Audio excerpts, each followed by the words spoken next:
fàtte cliquer ci abonné ak ci cloche bu ndaw bi pour vidéo bu ñu mën ci doon nga mën ko jël. rek coupe jëye bu amee ca avenue Blaise Diagne foofee nag akub xale bu jigéen moo rek bàyyeekoo ci tëngee ca dem wutali akub mariage uk ku nekkoon akub faram ba mu ko fa fekkee nag muy rek takk beneen upp jigéen ca la ko daal di jam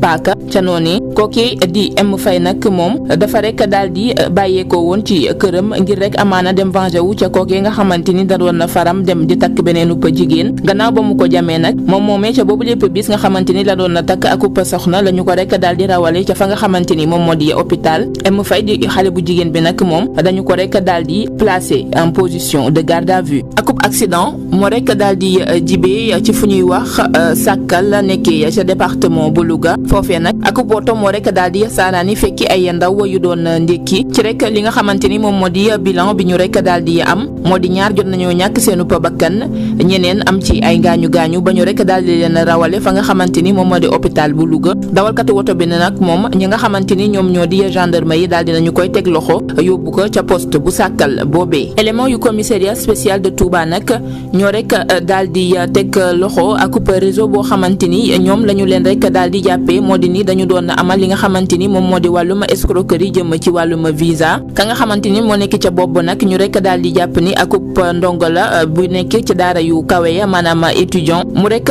daal di complot ak ki nga xamante ni moom moo di akub sëriñam maanaam ka koy rek daal di jàngal daara ñoom nag daal di nañu leen teg loxo ci lundi 15 novembre bi léegi daal di leen rek yóbbu fa nga xam ni moo di parquet bu Diourbel laata loolu nag jot nañoo rek daal di njublang lu toll ci ay millions ci ay koppar ñi nga xamante ni ñoom ñoo di askan wi lee teg ci itam yore nañ ay documents yu de voyage yoo xamante ni nag ay passeport ak i visa électronique moom moo ci nekk li nu mel nag ñu ngi ko rek daal di fekk ci seeni kër ñoom ñooñee nga xamante ni jot nañ leen tegub loxo. fàtte cliquer ci abonné